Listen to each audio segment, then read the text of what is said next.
இக்கட்டு வந்ததென்று நான் கண்டு நான் புறப்படும் போது என் வாழ்க்கை பாதையிலே ஆமென் என்னை அவருடைய கோலும் அவருடைய தடியும் தேற்றுமானால் நான் இதை எப்படி பார்க்க வேண்டும் தெரியுமா? என்னுடைய வாழ்க்கையிலே வாக்குத்தத்தம் நிறைவேறும் காலம் சமீபித்தது. அதாவது எந்தெந்த விஷயம் நமக்கு முற்றுப்புள்ளி வைக்கும் நினைக்கிறோமோ அந்தந்த பாதையில நம்மை கொண்டு போய் அதற்கு அவர் முற்றுப்புள்ளி வைத்து நம்மை முன்னாடி கொண்டு போயிட்டு இருக்கிறார். இந்த பாதாளத்தின் வல்லமைக்கு என்னை அவரால் தப்புவிக்க முடியுமானால் இந்த பூமியில நான் சுதந்திரிக்கும்படியான காரியத்தை எத்தனை பேர் சூழ்ந்திருந்தா என்ன, எத்தனை இக்கட்டு வந்தா என்ன, என் தேவனால் அதை எனக்கு தர முடியும்.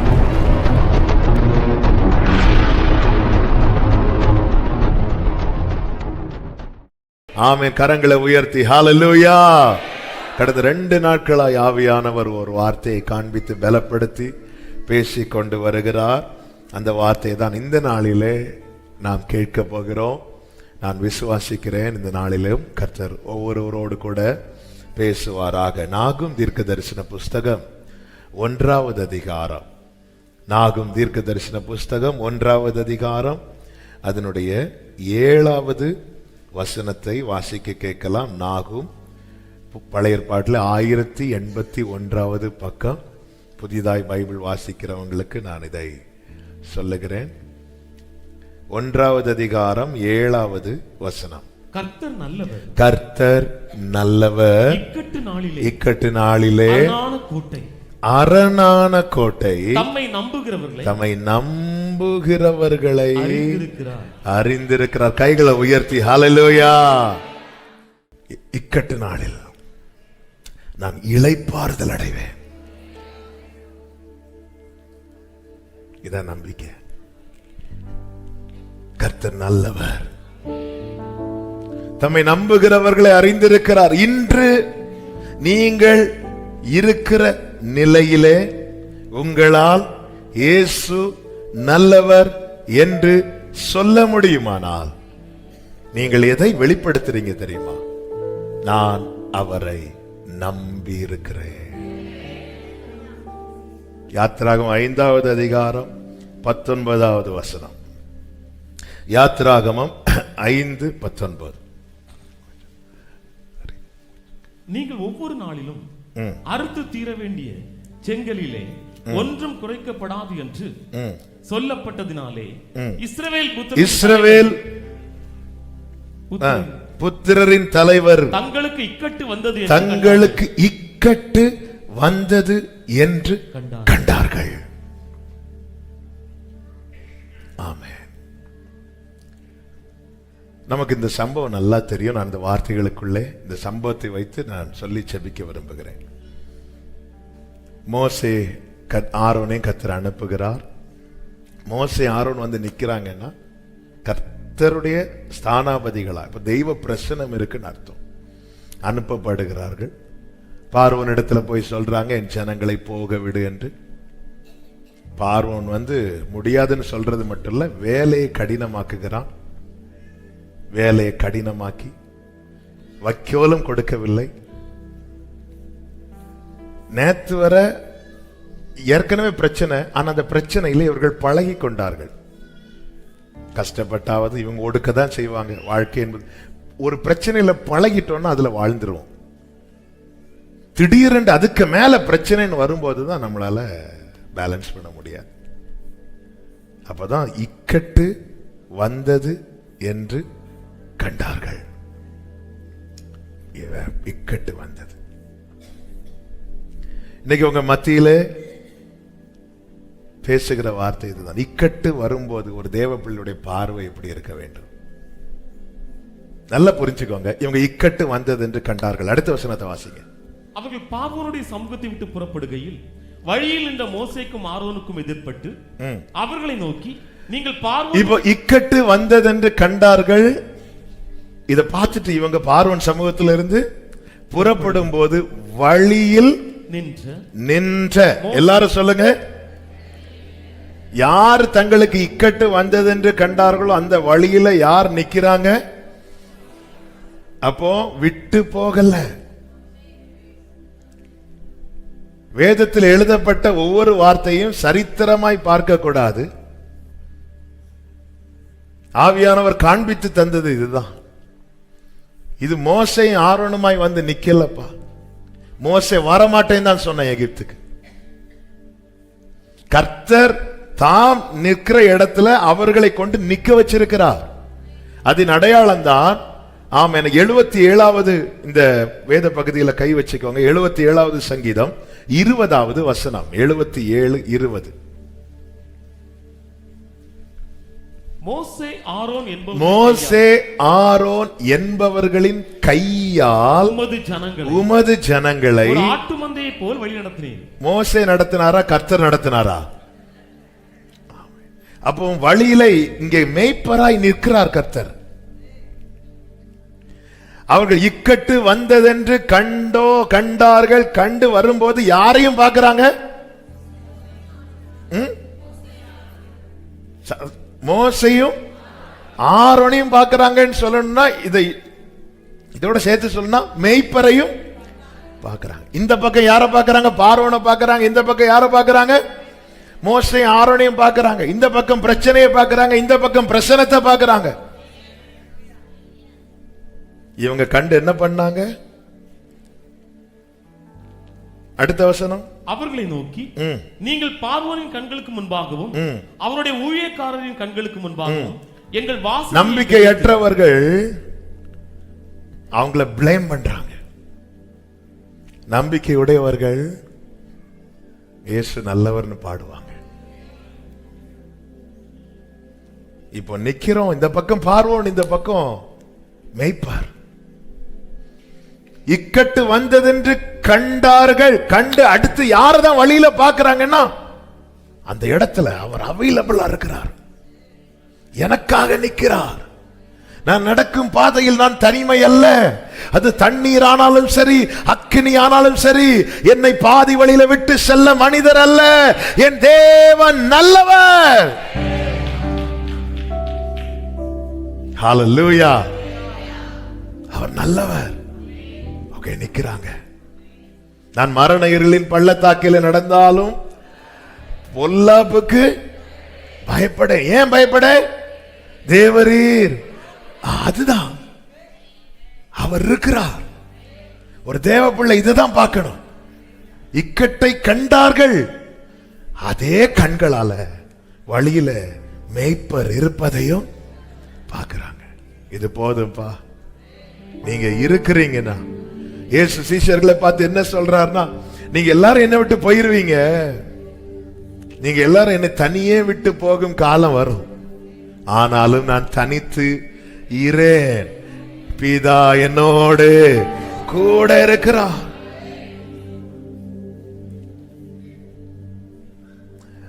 அப்ப ஒரு இக்கட்டு காலம் வரும்போது ஒரு தேவ பிள்ளை பதறக்கூடாது.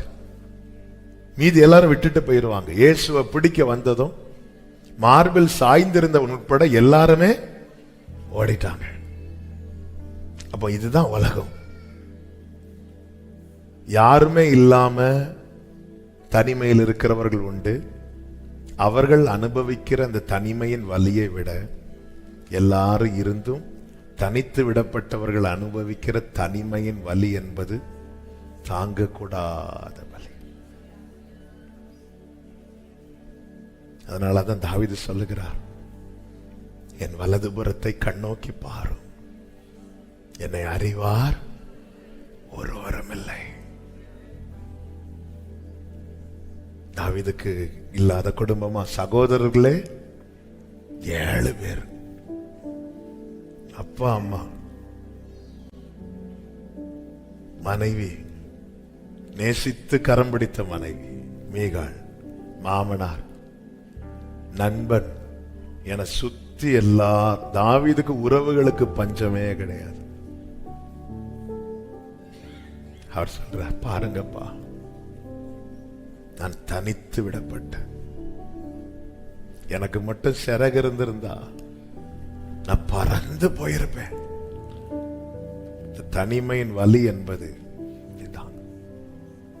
யாரும் இல்லாம தனிமையில் இருக்கிறவங்க உண்டு, அவங்களும் ஒரு வலியை பார்த்திருப்பாங்க. ஆனா அவங்க அதுல மற்றவங்களை விட ரொம்ப பக்குவப்பட்டிருப்பாங்க, அதிகமா பக்குவப்பட்டிருப்பாங்க. இல்லைன்னா வாழ முடியாது, இந்த பூமியில நிக்கவே முடியாது. ஆனா உறவுகள் எல்லாம் இருக்கும்போது திடீரென்று தனித்து விடப்படுகிற நிலைமை. ஆமென். இக்கட்டு வந்ததென்று அவர்கள் கண்டார்கள். பார்த்த வழியில தான் நிக்கிறாங்க மோசே ஆரோனும். அவங்க வீட்டுல போய் உக்காந்து, இல்ல என் ஆண்டவர் சர்வ வல்லவர் பரலோகத்தில் வாசம் பண்ணுகிற தேவன் வனாந்திரத்தில் 40 வருஷம் நடத்தினாலும் அவரும் வனாந்திரத்தில் தான் இருக்கிறார். வாழ்க்கையில இக்கட்டு வந்தது என்று காணும் போது ஒரு தேவ பிள்ளைகள் புரிந்து கொள்ள வேண்டிய 3 காரியங்கள். ஒன்று, இந்த இக்கட்டு எப்பொழுது வந்தது? ஆமென். வாசிங்கள் அப்போஸ்தலர் 7:17. வாசிங்க அப்போஸ்தலர் 7:17. ஆபிரகாமுக்கு தேவன் ஆணையிட்டு அருளின வாக்குத்தத்தம் நிறைவேறும் காலம்.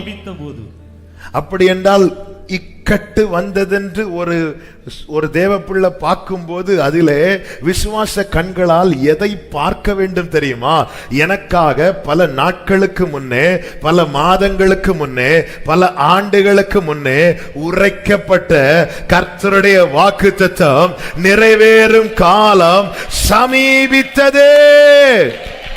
நீங்க இந்த வசனத்துக்கு கீழே படிச்சீங்கன்னா அப்படியே பார்வோன் வந்து ஜனங்களை ஒடுக்க ஆரம்பித்த சம்பவங்கள் சொல்லப்பட்டிருக்கிறது. அப்போ இக்கட்டு நாள் ஒரு தேவ பிள்ளையின் வாழ்க்கையில வரும்போது, ஒரு தேவ பிள்ளை நல்லா புரிஞ்சுக்கோங்க, அந்த காலம் வந்துட்டுன்னு அர்த்தம். முதல்ல என்ன வரணும்? காலம் வரணும். முதல்ல வேலை வர வேண்டும், அப்புறம் தான் அந்த வேலைக்குள்ளே நாம் வர வேண்டும். இயேசு அப்படித்தானே சொன்னார், இதற்காக இந்த வேலைக்குள் வந்தேன் அப்படிம்பார். அந்த காலம் வர வேண்டும், அந்த நேரம். என்னுடையவர்களை மீட்கும் வருஷம் வந்தது. அப்ப ஆண்டவர் ஒரு டைம் வச்சிருக்கிறார்.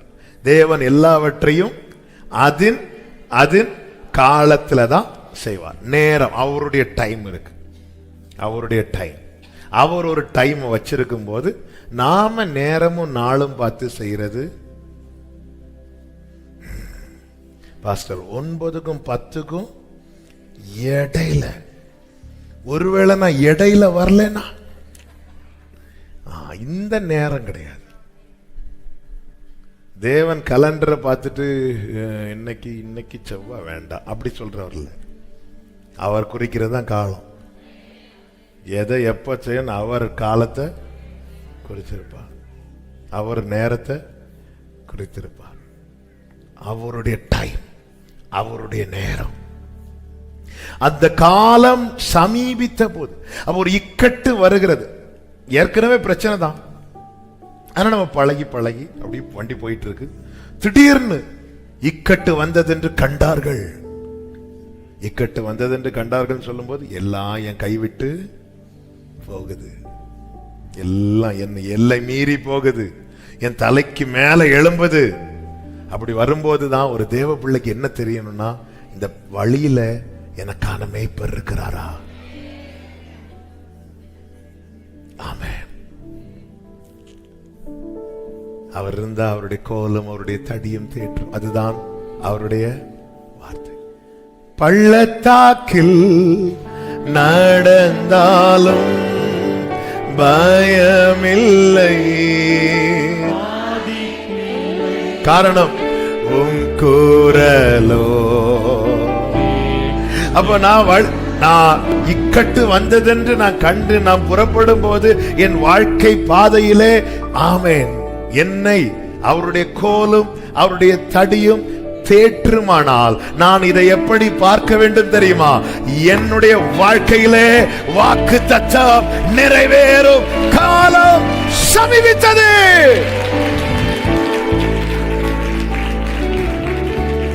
ஹல்லேலூயா. இந்த பக்கம் இக்கட்டுன்னு பார்த்துட்டு இங்க வந்த வழியில நிக்கிறாங்க. அதான் அழகா பாடணும். ஆரோன் மோசே என்னும் நல்ல, பாத்தீங்களா சங்கீதத்தில் எவ்வளவு அழகா இருக்கு. அவர்களுடைய கையால் ஒரு ஆட்டு மந்தைய போல நடத்தினார். நடத்துறது அவருங்க, பேசுறது அவர்தான். அவர் நிக்க வச்சு அவர் பேசிட்டு இருக்கிறார். எல்லா மகிமையும் கனமும்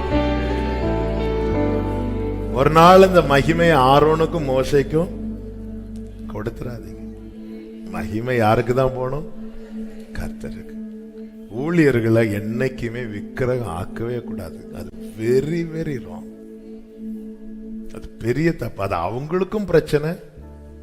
கொஞ்ச நாள் கூட இந்த வழியில ஆரோனும் மோசையும் நிக்கட்டும்.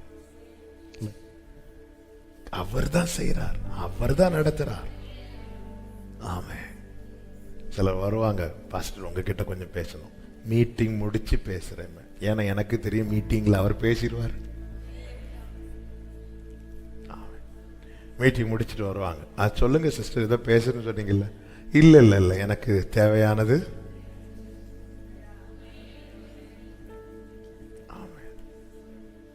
ஹல்லேலூயா. அவருக்கு தெரியுங்க. 99 பெருசா 1 பெருசான்னு கேட்டா 99 தான் பெருசு. ஆனா அந்த பிரதான மேய்ப்பருக்கு இந்த காணாம போன 1 பெருசு. அதான் ஆண்டவர். வழியிலே அப்ப நான் எந்த இடுக்கம் என்னை சூழ்ந்திருக்கிற வழியிலே ஆரோனும் மோசையும் நிக்கிறாங்க என்பதின் அடையாளம் என்ன? வார்த்தை. வார்த்தை. அப்போ இந்த பக்கம் பெரிய இடுக்கம் வந்தது என்று கண்டு நான் புறப்படும் போது என்னுடைய வாழ்க்கை பாதையில எனக்கான வார்த்தை வருகிறது என்றால் எனக்கு ஒண்ணு தெரியுது, வாக்குத்தத்தம் நிறைவேறும் காலம் சமீபமாய். அக்கினி 7 மடங்கு அதிகரித்தது இக்கட்டான காலமாய் இருக்கலாம், ஆனால் அது தேவ சித்தம் நிறைவேறும் நேரம் என்பதை ஒரு தேவ பிள்ளை புரிஞ்சுக்கணும். ஒரு வசனம் இதை தியானித்த போது என்னை அதிகமாக பலப்படுத்தினது. ஆனால் நேரம் தான், அதை நான் தொட்டுட்டா இழுத்துறோம் டைம். நீதிமொழிகள் 11:8 வாசிங்க. 11:8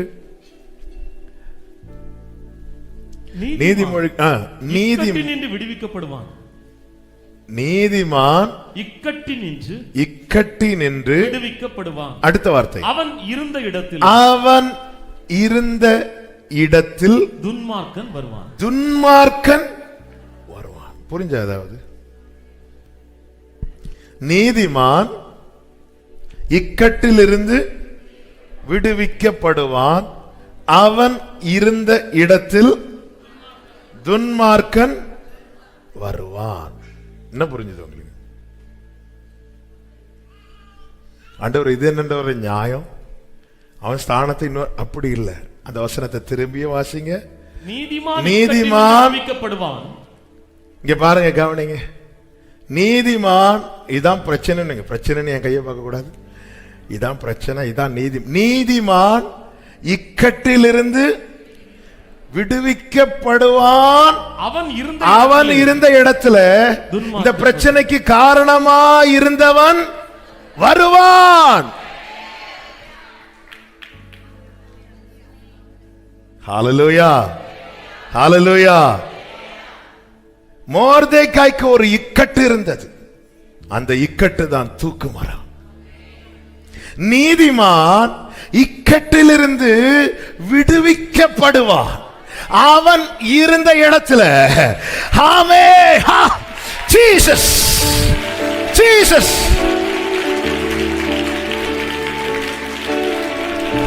நம்புறவங்க மாத்திரம் கைகளை தட்டி. காரணம், இயேசு நல்லவர், என் கர்த்தர் நல்லவர். அந்த தூக்கு மரத்தை யாரு செஞ்சு ரசிச்சானோ, தூக்கு மரத்தை செஞ்சு செஞ்சு ரசிக்கும் போது மோர்தேக்காய் அழுது அழுது அழுது, நீதிமான் இக்கட்டிலிருந்து விடுவிக்கப்படுவான், அவன் இருந்த இடத்துல. ஆமா, அதே துன்மார்க்கன் வருவான்.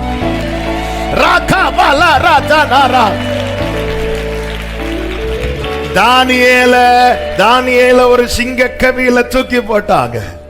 நீதிமான் இக்கட்டிலிருந்து விடுவிக்கப்படுவான், அவன் இருந்த இடத்துல. யார் யார் அவனை தூக்கி போட காரணமானார்களோ, ஓ ஜீசஸ்,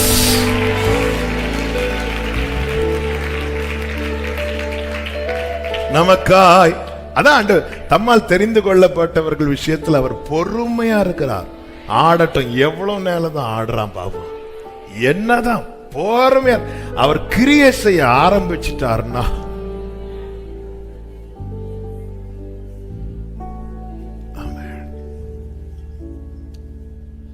எனக்கு ஒருவர் உண்டு. உங்க வலது கரத்தை உயர்த்தி அப்பாவை பார்த்து சொல்லுங்க, நீங்க இருக்கிறீங்கிற நம்பிக்கையில தான் நான் இருக்கிறேன். நீங்க இருக்கிறீங்கிற நம்பிக்கையில தான் நான் இருக்கிறேன். பேசுங்க, ஒரு 2 நிமிஷம் பேசுங்க. அப்படியே ஆண்டவர்கிட்ட கனெக்ட் ஆயிட்டீங்களா? கனெக்ட் ஆனா பேசுவீங்க, இல்லைன்னா உங்களுக்கு அது கனெக்ட் ஆகும் போது பேசிடணும். நல்ல நீங்க இருக்கிறீங்கிற அந்த நம்பிக்கையில். நல்லதான் தாவீது சொல்றாரு, எனக்கு முன்பாக குழியை வெட்டி அது நடுவிலே விழுந்தார்கள். ஹல்லேலூயா.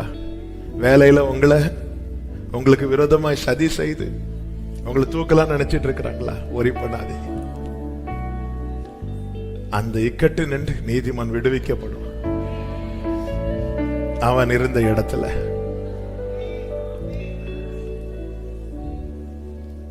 கர்த்தர் நல்லவர், அவர் உயிரோடு இருக்கிறார். நேரம் போகிறதுனால நான் இங்க சொல்லி முடிக்க விரும்புகிறேன். நல்லா புரிஞ்சுக்கோங்க, ஒரு தேவ பிள்ளை வாழ்க்கையில இக்கட்டு வரும்போது வாக்குத்தத்தை நிறைவேறும் காலம் சமீபமா இருக்கிறது. 2வது யாத்திராகமம் 14:8-9 வாசிங்க.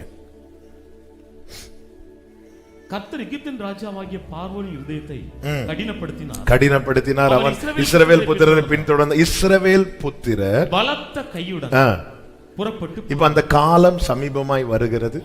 இப்பொழுது இவர்களுக்கு ஒரு புதிய துவக்கம் உண்டாகுது. இப்பதான் ஸ்டார்ட் பண்றாங்க. ஸ்டார்ட் பண்ணும்போது அடுத்த வசனத்தை வாசிங்க. எகிப்தியர் பார்வோனுடைய சகல குதிரைகளோடும் ரதங்களோடும் அவனுடைய குதிரை வீரரோடும் சேனைகளோடும் அவர்களை தொடர்ந்து போய் சமுத்திர தண்டையிலே பாதாள் சேபோனுக்கு எதிரே இருக்கிற ஈரோத் பள்ளத்தாக்கின் முன்னடியிலே பாளையம் இறங்கி இருக்கிற அவர்களை கிட்டினார். இப்போ திருப்பி அவங்களை சூழ்ந்து கொள்றாங்க. இப்போ இக்கட்டு திருப்பி வருது. இக்கட்டு வரும்போது ஒரு தேவ பிள்ளை முதல்ல எப்படி பார்க்கணும்னா, வாக்குத்தத்தம் நிறைவேறும் காலம் சமீபமாயிற்று. 2வது எப்படி பார்க்கணும் அப்படின்னா, இது இப்ப எப்பொழுது இவங்க புறப்பட்டார்கள். நம்ம எப்படி பார்க்கணும் தெரியுமா? எனக்கு ஒரு துவக்கம் உண்டாயிருக்கிறது. எனக்கு ஒரு துவக்கம். அவன் சத்ரு எப்படி சூழம் பார்க்கறீங்களா? உங்களை ஆரம்பத்திலே, அதாவது உங்களை ஆரம்பிக்க விடாமலே முடிக்க பார்க்கிறான். முதல்ல நம்மளை ஆரம்பிக்க விடாமல். அதனாலதான் ஆண்டவர் தாயின் வயிற்றில் உற்பவித்தது முதல் ஆதரவா இருக்கிறார். ஏன்னா எபிரேய பிள்ளைங்க வயிற்றுல இருக்கும், அந்த வயிற்றுல ஸ்திரீகள் வயிற்றுல இருக்கும் போதே பிள்ளைகளை சாகடிக்கிறது தான் பிசாசு பார்வோனுடைய பிளான். சரி, அது அங்கிருந்து வெளியே வந்தால் நைல் நதியில தூக்கி போடணும், இதுதான் பிளான். ஆனா கர்த்தர் நல்லவர்.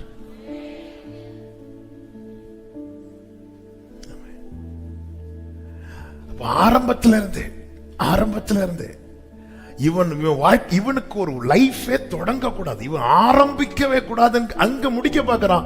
அது முடியல. இப்போ ஓபன் ஆயிட்டு ஒரு புதிய துவக்கம் வந்துட்டு இங்க வாரான், கிட்ட இங்க வாரான். ஏன்னா இவன் ஆரம்பத்திலே அடிக்கணும். இப்ப 2வது பிசாசானவன் இக்கட்டை கொண்டு வரது நோக்கம் என்ன தெரியுமா? இவன் வளரக்கூடாது, இவன் ஓட்டம் தொடரக்கூடாது. ஆனா ஒரு தேவ பிள்ளை எப்படி பார்க்கணும் தெரியுமா? இதுதான் ஆரம்பம். எலியா முடங்கிட்டார். முடங்கணும்னு ஆண்டவர் சொல்றார், ஏய் ஹலோ, நீ செல்ல வேண்டிய தூரம், நீ ஓட்டத்தை பாரு, மீதியை நான் பார்த்துக்கிறேன். என் ஓட்டத்தில் நான் தனிமை இல்லை, நேசித்தவர். பிரியமானவர்களே, எகிப்தில இருந்த போது அடித்தானே தவிர ஒருவரையும் அழிக்கல. எகிப்தில இருந்த போதே பார்வோனுக்கு ஒரு தீபத்தை அணைக்க முடியலன்னா, அந்த அரணான கோட்டைக்குள்ள இருக்கும் போது வேதம் என்ன சொல்லுகிறது தெரியுமா? யாத்திராகமம் 14வது அதிகாரம், ஆமென், அதனுடைய 20வது வசனத்தை வாசிங்க. எகிப்தியரின் சேனையும் இஸ்ரவேலின் சேனையும் கிராமம் முழுவதும் ஒன்றோடொன்று சேராதபடி அவைகள் நடுவில் வந்தது. அதான் கோட்டை. முடிஞ்சா சேரல, சேர விடல. எத்தனை காரியங்கள் நம்மை கிட்டினதுல மரணத்துக்கும் எனக்கும் ஒரு அடி. இயேசு நல்லவர்னு சொல்லுங்க. அவரால மட்டும்தான் இந்த பிரச்சனை என்னை சேர விடாதபடிக்கு, தீங்கொன்றும் அணுகாமல் தீபம் அணையாமல் தீருக்கரம் கொண்டென்னை ஆதரித்தீர். தீங்கொன்றும்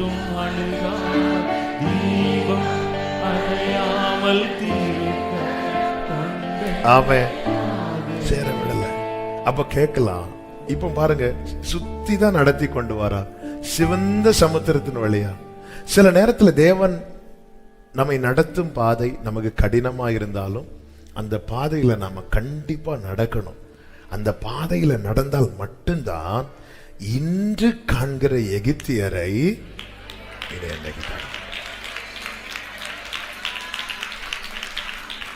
என்ன இந்த எனக்குன்னு ஒரு தேவன் ஒரு பாதையை நியமித்திருக்கு. நான் அதுல இப்ப இந்த இஸ்ரவேலர்களுக்கு அடுத்த சந்ததி எகிப்தியரை பார்க்கல. ஆண்டவர் சுற்றி நடத்துறார். எளிதான பாதை நிறைய இருக்குது.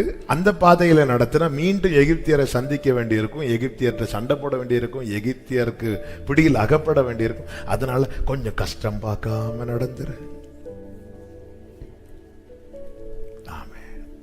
கொஞ்சம் ஆண்டவர் அதான் சொல்றார், இன்று காண்கிற எகிப்தியரை. அப்போ ஒரு நடத்துறார், சுற்றி நடத்துறது அவருக்கு தெரியுது.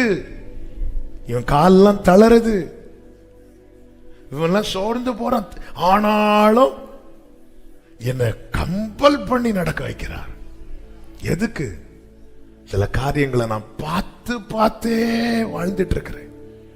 கண் விழித்தா பிரச்சனை, வீட்டை விட்டு இறங்கினா பிரச்சனை. நிறைய வருஷம் 430 வருஷம் பார்த்து பார்த்து பார்த்து பார்த்து சகிச்சு சகிச்சு சகிச்சு சகிச்சு வேதனை அனுபவித்து அழுது அந்த பிரச்சனைக்கெல்லாம் ஒரு இடத்துல கொண்டு வந்து ஆண்டவர் முற்றுப்புள்ளி வச்சுட்டு அடுத்து ஒரு புதிய ஆமென் இன்று கண்ட எகிப்தியனை இனி என்றைக்கும் 13வது வசனம், அப்பொழுது மோசே ஜனங்களை நோக்கி பயப்படாதிருங்கள். தேவன் என்னை ஒரு பாதை, ஆக்சுவலா நம்ம ஒரு லைஃப், எல்லாருமே ஒரு லைஃப் நம்ம விரும்புகிற ஒரு வாழ்க்கையை நம்ம சின்ன வயசுல இருந்தே நம்ம இருதயத்துல ஒரு ப்ளூ பிரிண்ட் இருந்துட்டே இருக்கும். நிறைய வெட்டி திருத்தெல்லாம் இருக்கும், அது வேற. ஆனா ஒண்ணு இருந்துட்டே இருக்கும். ஆண்டவர்கிட்ட வைக்கிற ஜெபமும் அப்படிதான். ஆண்டவரே ஒரு 5 கண்டிஷன், ஆண்டவரே அந்த கண்டிஷன் அப்ளை பண்ணியிருந்தா நம்ம கண்டிஷன் ரொம்ப மோசமா போயிருக்கும். அப்ப தேவன் இன்னொன்னு வச்சிருக்கிறார். அது இது சிலருக்கு வந்து கொஞ்சம் சிங்க் ஆகும், நிறைய வந்து செட் ஆகாது. அப்போ நம்ம தேவன் வச்சிருக்கிற லைஃபை நம்ம தெரிந்தெடுக்க நம்ம என்ன பண்றோம், இதை பலிபீடத்தில் வச்சு எரிக்க விட்டு கொடுத்துட்டு நம்ம போகிறோம். போகும்போது ஆண்டவர் நம்ம என்ன நினைப்போம், என் நினைவு. அப்போ ஆண்டவருடைய வழிகள் வந்து நம்ம நினைக்கிறதோட ரொம்ப சூப்பராக இருக்கும் நினைச்சு போகும்போது ஆரம்பமே வனாந்தரமா இருக்கும், மாறா இருக்கும், சூர் இருக்கும். சூர்னா அங்க ஒண்ணுமே இல்லை, மாறானா இருக்கிறது எப்படிதான் இருக்கு. சில சொல்ல எனக்குன்னு ஒண்ணு வந்துச்சே, இருக்கிறது எப்படிதான் இருக்கு. ஆனா நீங்க இது பக்கத்துல எல்லாம் பாத்தீங்கன்னா ஒரு சொல்யூஷன் இருந்துட்டே இருக்கும், ஒரு தீர்வு இருந்துட்டே இருக்கும். இதெல்லாம் கடந்து கடந்து கடந்து கடந்து கடந்து கடந்து கடந்து தான் போயிட்டு இருக்கிறாங்க. சில கடினமான சூழ்நிலை தேவன் அனுமதிக்கும் போது இந்த மாற அதுக்கப்புறம் இவங்க வாழ்க்கையில வரல. இல்ல, நகோமி ஒரு லைஃபை தெரிந்தெடுத்தா அவ வாழ்க்கை முழுவதுமே மாறான்னு தான் இருந்துச்சு. திருப்பி அவருடைய பாதையில் வந்ததுக்கு அப்புறம் தான் அந்த மாறுச்சு. ஆனா தேவன் நியமித்த பாதையில எகிப்துக்கு ஒரு முற்றுப்புள்ளி, சூருக்கு ஒரு முற்றுப்புள்ளி, மாறாவுக்கு ஒவ்வொரு, அதாவது எந்தெந்த விஷயம் நமக்கு முற்றுப்புள்ளி வைக்கும் நினைக்கிறோமோ அந்தந்த பாதையில நம்மை கொண்டு போய் அதற்கு அவர் முற்றுப்புள்ளி வைத்து நம்மை முன்னாடி கொண்டு போயிட்டு இருக்கிறார். அவருடைய நடத்துதல் என்பது எவ்வளவு ஆச்சரியம். ஹல்லேலூயா. அதனால இக்கட்டு வரும்போது கல்லறையை பத்தி பேசாதீங்க. இங்க ஜனங்க என்ன பேச ஆரம்பிச்சுட்டாங்க? எகிப்தில் எங்களுக்கு கல்லறை இல்லைன்னா அங்க போனாலும் எங்களுக்கு குடும்ப கல்லறை இருக்கு, பேசாம இங்க கொண்டு வந்து இந்த வனாந்தரத்துல.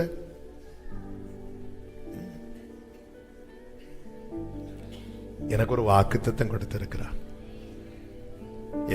என்னைக்கும் அணைய வேண்டிய தீபத்தை அணைய விடாம பொத்தி பொத்தி பாதுகாத்து இதுவரை கொண்டு வந்தது என்னை ஏமாத்துறதுக்கு கிடையாது.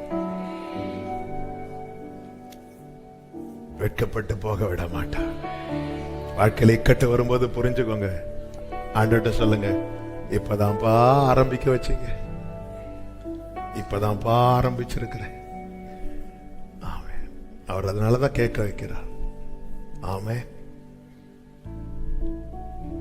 நேரம் போனதுனால மூணாவது சொல்லி செபிக்கிறேன். இந்த ஆரம்பம் இருந்துச்சுன்னா நீங்க தைரியமா ஃபேஸ் பண்ணுவீங்க. கோலியாத்தை தாவீது ஃபேஸ் பண்ண காரணம் தான், ஏன்னா இப்பதான் நான் புதுசு, இந்த விசுவாச பாதைக்கு நான் சொல்லுங்க புதுசு.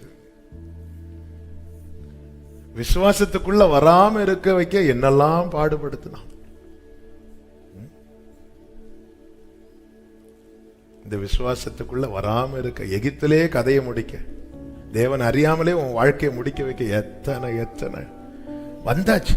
வந்ததோட இந்த விசுவாசம் ஆரம்பத்திலேயே முடிக்க வைக்க என்னெல்லாம். இப்ப இந்த ஓட்டம் போயிட்டு இருக்கு. சிலரை கொண்டு வந்துட்டா, சிலருக்கு துவக்கத்தை கொடுக்கிறார். இப்போ சமீபமா ஜனங்க வராங்க. சமீபமா வராங்கன்னா மோசே, யோசுவா, காலேப் உட்பட கூட சிலரை வேவு பார்க்க அனுப்புறார். கானான போய் பார்த்துட்டு வராங்க.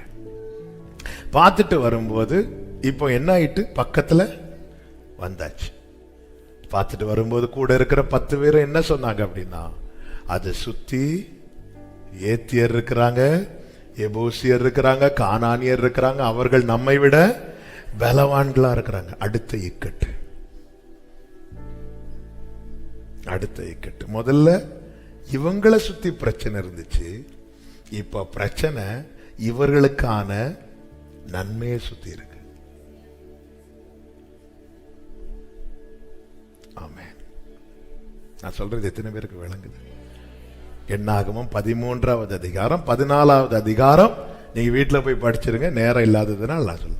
முதல்ல பிரச்சனை இஸ்ரவேலரை சுத்தி இருந்துச்சு. யார் இருந்தா? எகிப்தியர் இருந்தாங்கல்ல. எகிப்தியர் இருந்து விடமாட்டோம் என்று கெட்டியாய் பிடித்து கொண்டிருந்தான். இப்ப அந்த பிரச்சனை முடிச்சிட்டு வெளியே வந்தா பிரச்சனை இப்ப எதை சுத்தி இருக்கு? இவர்களுக்கான நன்மையை சுத்தி இருக்கு. என்ன சுத்தி இருந்த பிரச்சனையிலிருந்தே என்ன கர்த்தர் கொண்டு வருவார்னா, அவருக்கு எதுங்க பெருசு? என்னையே கர்த்தரால இந்த கட்டிலிருந்து விடுவிக்க முடியும்னா எனக்கான நன்மையை ஈஸியா எடுத்து தருவார். அதுதான் இந்த ஒரு வசனத்தை வாசிங்க. என்னாகமம் 13வது அதிகாரம், அதை எளிதில் ஜெயிக்கலாம் சொல்லுவார்ல. 30வது வசனம்.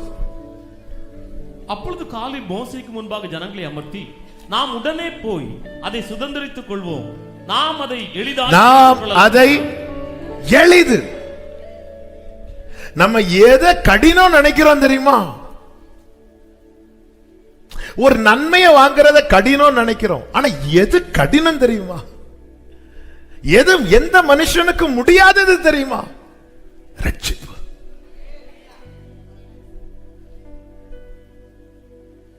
நம்ம ஒரு நன்மைக்காய் காத்திருக்கிறோம். அது ஒரு வேலையா, திருமணமா, குழந்தை பாக்கியமா, ஏதோ ஒண்ணு.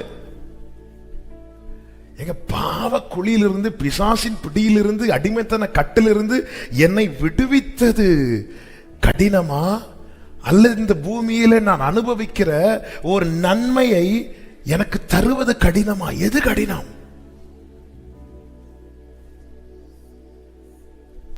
எந்த பாதாளத்தின் வல்லமைக்கு என்னை அவரால் தப்புவிக்க முடியுமானால், இந்த பூமியில நான் சுதந்திரிக்கும்படியான காரியத்தை எத்தனை பேர் சூழ்ந்திருந்தா என்ன, எத்தனை இக்கட்டு வந்தா என்ன, என் தேவனால் அதை எனக்கு தர முடியும். யோசுவாவையும் காலேபும் அப்படி பார்க்கறாங்க. நாம எப்படி பார்க்கிறோம்?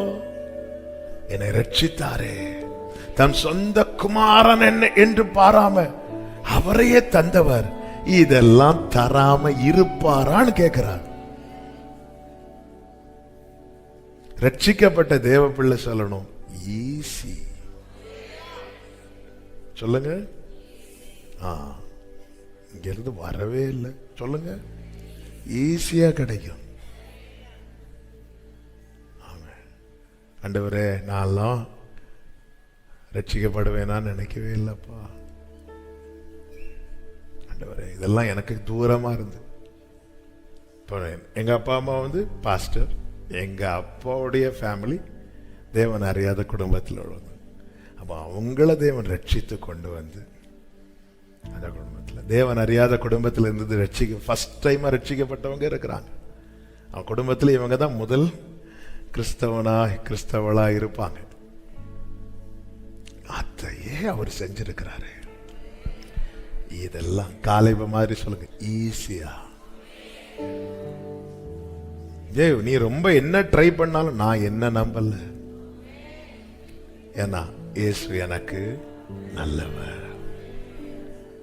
உன் தானியத்தை சத்துருக்களுக்கு ஆகாரமாக, ஒரு தானிய விஷயத்துல கூட கர்த்தர் கவனமா இருக்கிறார்னா வாழ்க்கை விஷயத்துல விட்டுருவாரா ஆண்டவர்? விடமாட்டா. வேதம் சொல்லுகிறது 107வது சங்கீதம் அதனுடைய 28 முதல் வேகமாய் வாசிங்க, ஜெபிக்கலாம் 30 வரை. அப்பொழுது தங்கள் ஆபத்திலே அவர்கள் கர்த்தரை நோக்கி கூப்பிடுகிறார்கள். அவர்கள் இக்கட்டுகளுக்கு அவர்களை நீங்களாக்கி விடுவிக்கிறார்.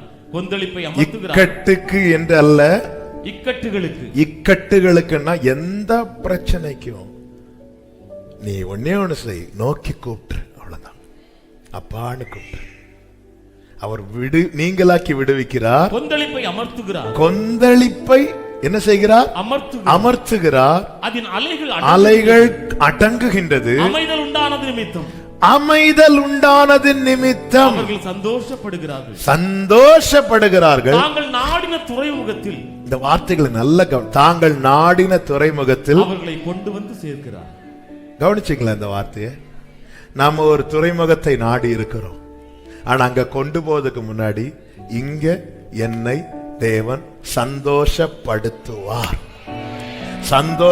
என் வாழ்க்கையில் இன்னைக்கு சில கொந்தளிப்பு இருக்குது, அலை அடிச்சிட்டு இருக்கு.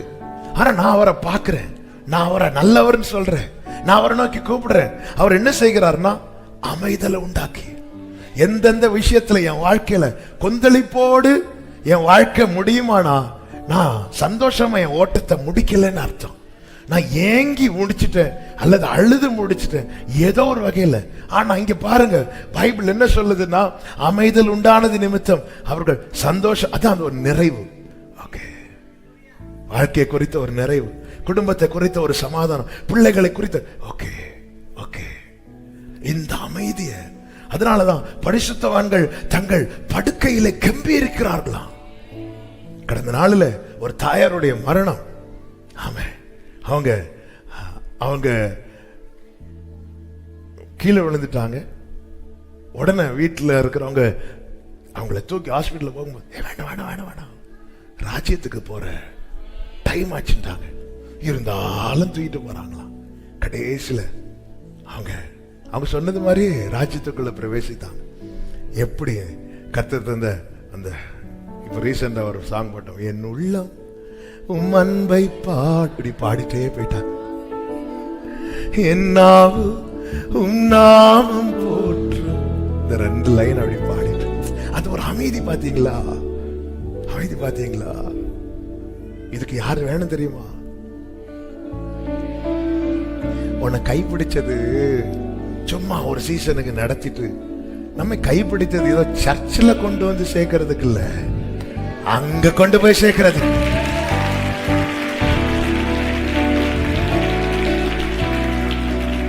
ஆமா, இந்த அமைதல் கோடீஸ்வரனுக்கு கிடைக்காது. கோடி கோடியா பணம் வச்சு அவனுக்கு இருக்கிற அமைதி பஸ்ல ஒரு ஆள் தூங்காம இருக்கிறாங்க, ஒரு ஆள் நல்லா தூங்கிட்டு இருக்கிறாங்க. நீங்க பாருங்க, தூங்கிட்டு இருக்கிறவனுக்கு தேவையான பணம் இருக்கு, தூங்காம இருக்கிறவனுக்கு இப்படிதான். நம்ம சர்ச்சுக்கு வேன் வாங்க ஒருத்தர் அனுப்பி விட்டுருந்து கேஷ் கொடுத்து, கூட 2 பேர் போனாங்க. இவருக்கு கேஷ் இருக்கனால இவருக்கு தூக்கமும் வரல. சின்ன ஏதாவது வெளியே ஹார்ன் சவுண்ட் கேட்டாலும் இப்படி எழும்பி, ஏன்னா அது பத்திரமா பத்திரமா பத்திரமா கொண்டு போய் சேர்த்துடணும். நம்ம என்ன நினைச்சிட்டு இருக்கோம், இது இருந்தா இது இருந்தா இல்ல. ஒரு அமைதல் வாழ்க்கையில் எப்போ வரும் தெரியுமா? இத்தனை ஆண்டு என்னை நடத்தின என் கர்த்தர் என் பிள்ளை கூடயும் இருக்கிறார், என் தலைமுறை கூடயும் இருக்கிறார். அவர் நடத்துவார். நான் என்ன அவரை சார்ந்திருக்க வச்சது மாதிரி என் பிள்ளைகளையும் சார்ந்திருக்க வைக்கிறார். ஒரு அமைதலை கர்த்தர் கட்டளையிடுவாராக. அப்ப தேவன் என்ன பண்ற பாருங்க, இங்க வந்து எந்த காரியத்தை நினைச்சு நான் அழுதானோ அதை நினைச்சு நான் சந்தோஷப்பட வைத்து நாடின துறைமுகத்தில் என்னை கொண்டு போய் சேர்க்கிறார். அங்க போகும்போது இப்படி பாடிட்டு தான் போனோம். உம் அன்பு பெரியது, உம் நாமம் உயர்ந்தது, என் இதயம் மகிழ்ந்தா நீர் போதும். அந்த உங்கள் அங்கலாய்ப்பை கர்த்தர் அறிவார். ஆண்டவருக்கு தெரியுங்க உங்க இருதயம், உங்களுக்கு தெரியும், ஆண்டவருக்கு தெரியும். ஹல்லேலூயா. அவர் நல்ல மேய்ப்பர், நல்ல மேய்ப்பர். கர்த்தர் நடத்துவா. வாழ்க்கையில ஒண்ணு மட்டும் மனதார சொல்லுங்க, இயேசு நல்லவர், இயேசு நல்லவர். எல்லாரும் அப்படி எழுந்து நின்று அவர் நல்லவர்னு ஒரு 5 நிமிஷம் பாடி செவித்து முடிக்கலாமா? ஓ அவர் நல்லவர், அவர் வல்லவர், அவர் கிருபை என்றும் உள்ளது. அவர் நல்ல சிரிச்சுட்டே பாடலாமா சந்தோஷமா? அவர் கிருபை, glory, அவர் நல்லவர். புரமா கலரா ஹந்தரா, சந்தோஷமா சொல்லுங்க ஆமென். இயேசு நல்லவர், தேவ கிருபை, தேவ கிருபை என்று உள்ளது. அவர் கிருபை, அவரை போற்றி அல்லேலூயா என்றார் பரிபோம். இயேசுவை போற்றி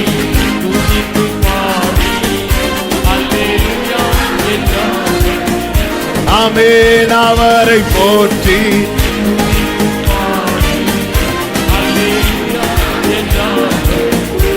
ஆமென், ஆமென். ஒரு நிமிஷம் எல்லாருடைய கண்களை மூடி.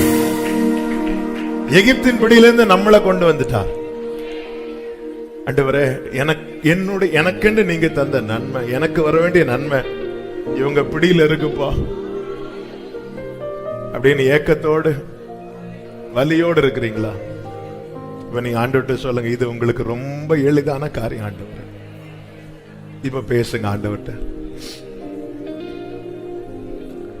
விடமாட்டோம், தரமாட்டோம், முடிஞ்சதை பார்த்துக்கோ. ஆண்டவரே, என்னையே நீங்க கொண்டு வந்துட்டீங்க, ஒரு அமைதலை நான் பார்க்க வேணும். என் வாழ்க்கை கொந்தளிச்சுட்டு. ஆமென். ஆண்டவர் இந்த வார்த்தையை, இந்த செய்தி ப்ரிப்பேர் பண்ணும்போது இப்படி ஒரு பிரேயரை நான் யோசிக்கல. ஆனா ஆண்டவர் இப்போ ஜெபம் பண்ண வைக்கிறார். உங்களுக்கான நன்மை, ஏன்னா அவர் நீதி உள்ளவர். இது உங்களுக்குரியது, அந்த நிச்சயம் இருக்குதா? இப்ப நீங்க ஜெபம் பண்ணுங்க.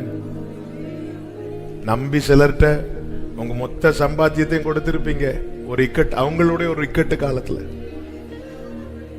அதுக்கப்புறம் இப்போ உங்ககிட்ட இருந்து வாங்கவே இல்லைன்னு சொல்றாங்களா? தரலாம் முடியாதுன்னு சொல்றாங்களா? ஆண்டவர்கிட்ட பேசுங்க. உங்களுக்கான நன்மையை ஏத்திய ரெபூசியர்லாம் சூழ்ந்திருக்கிறதை பார்த்து ஐயோ அவங்க எங்களோட பலவான், அது முடியாதுன்னு சொல்லாதீங்க. கர்த்தர் நல்லவர். காலைவ மாதிரி சொல்லுங்க, அது ஈஸியா கிடைக்கும். காலைவ ஒன்னே ஒண்ணுதான் சொல்றது, கர்த்தர் நம்ம மேல் பிரியமா இருந்தா அது கிடைக்கும். Thank you Holy Spirit. Thank you Jesus. ஜெபம் பண்ணுங்க. இன்னைக்கு நீங்க என்ன சொல்லி ஜெபம் பண்ணீங்கன்னு உங்களுக்கு ஆண்டவருக்கு தான் தெரியும். ஆனா நான் விசுவாசிக்கிறேன், கர்த்தர் இதை சாட்சியாய் சொல்ல வைப்பா. ஆண்டவரே, ரட்சிப்புக்கும் எனக்கும் தூரமா இருந்துச்சுப்பா, அப்படிப்பட்ட என்னையே ரட்சித்தீங்களே ஆண்டவரே. இதெல்லாம் உங்களுக்கு எளிதான காரியம்ப்பா, இதெல்லாம் உங்களுக்கு எளிதான காரியம். விசுவாசத்தோட ஜெபம் பண்ணுங்க. அவர் ஒரு சந்தோஷப்படுத்தி தான் ஆடின துறைமுகத்துக்கு அமைதல் உண்டானது நிமித்தம் அவருக்கு தெரியும், என் பிள்ளைக்கு என்ன செஞ்சா சந்தோஷம் உண்டாகும். அமைதல் உண்டானது நிமித்தம் கொந்தளிப்பை அமர்த்துகிறார். எல்லா இக்கட்டுகளுக்கும் கர்த்தர் உங்களை விலக்கி மீட்பாராக. அப்படியே 2 கைகளை உயர்த்தி, அப்பா உங்களை நம்பி இருக்கிறேன்ப்பா. பரிசுத்த பிதாவே, நல்ல தகப்பனே, நன்றியோடுமை துதிக்கிறோம், ஸ்தோத்தரிக்கிறோம். உங்க கிருபை பெரியதப்பா. எங்களை கிருபையா உங்க சமூகத்தில் அழைத்து கொண்டு வந்து பாட, துதிக்க, ஆராதிக்க, ஜெபிக்க வைத்தீரே. ஸ்தோத்திரம். நல்ல சாட்சிகளை கேட்க வைத்தீரே. நன்றி. அநேகருக்காக ஜெபிக்க வச்சு எல்லாம் நீங்க செய்றீங்கப்பா. நீர் நல்லவர் ஆண்டவரே. இக்கட்டு நாளில் அரணான கோட்டை, உம்மை நம்பி இருக்கிறவர்களை அறிந்திருக்கிறீர் ஆண்டவரே. எங்களுக்கு எங்க வாழ்க்கையில நீர் தந்த வாக்குத்தத்தம் நிறைவேறும் காலம் சமீபித்ததென்றும் ஆண்டவரே, அதை நோக்கியுள்ள பயணம் துவங்கினதென்றும், அந்த வாக்குத்தத்தத்தை அடையும் நேரம் வந்ததென்றும், இந்த நாளில் ஒரு புறத்தில் சத்துரு இக்கட்டுகளை கொண்டு வரும்போது அதன் மறுபக்கத்தை இந்த நாளில் எங்களுக்கு காண்பித்து தந்து எங்களுடைய மங்கி இருக்கிற விசுவாசத்தை மீண்டும் எரிய வைத்து தொடர்ந்து ஓடும்படிக்கு பரலோக பலனை எங்களுக்கு கிருபையாய் தந்த தயவுக்காக ஸ்தோத்திரம், ஸ்தோத்திரம், ஸ்தோத்திரம் அப்பா. நன்றி தகப்பனே, மனதார நன்றி செலுத்துகிறோம் அப்பா. இந்த நேரத்தில் கண்ணீரோடு உங்க சமூகத்தில் விண்ணப்பங்கள் வைத்த உண்டு. செய்தி வரும்போதே அழுகை அடக்க முடியாம கர்த்தர் என் இருதயத்தை அறிந்து என்னோடு பேசி கொண்டிருக்கிறார் என்று இருந்த இடத்துல தூரத்திலும் சமீபத்திலும் கண்ணீரோடு இந்த வார்த்தைகளை கேட்டவர்கள் உண்டு. ஆண்டவரே, ஒவ்வொருவரையும் சாட்சியாய் நிறுத்தும் ஆண்டவரே. நீர் நல்லவர் அப்பா. நீங்க இருக்கிறீங்க அரணான கோட்டையாய், அது போதும்பா. 2 கைகளை உயர்த்தி கண்களை வானத்துக்கு ஏறெடுத்து சொல்லுங்க, நீர் போதும் என் வாழ்விலே ஏசையா, நீர் போதும், நீர் போதும் என் வாழ்விலே ஏசையா, நீர் போதும். சமாதானத்தோடு அனுப்புங்க, சாட்சியா கொண்டு வாங்க. எல்லா மகிமை கணம் ஒருவருக்கே செலுத்துகிறோம் இரட்சகர் இயேசுவின் நாமத்தில் பிதாவே, ஆமென். சேர்ந்து சொல்லும், என் ஆத்துமாவே கர்த்தரை ஸ்தோத்திரி, முழு உள்ளமே அவருடைய பரிசுத்த நாமத்தை ஸ்தோத்திரி. என் ஆத்துமாவே கர்த்தரை ஸ்தோத்திரி, கர்த்தர் செய்த சகல உபகாரங்களை மறவாதே. ஆமென். நம்முடைய கர்த்தராகிய இயேசு கிறிஸ்துவின் கிருபையும் பிதாவாகிய தேவனுடைய அன்பும் பரிசுத்த ஆவியானவருடைய ஐக்கியமும் சிநேகமும் பாதுகாவலும் நம் அனைவரோடும் எல்லா பரிசுத்தவான்களோடு கூட கர்த்தருடைய வருகை மட்டும் தங்கி இருப்பதாக. ஆமென்.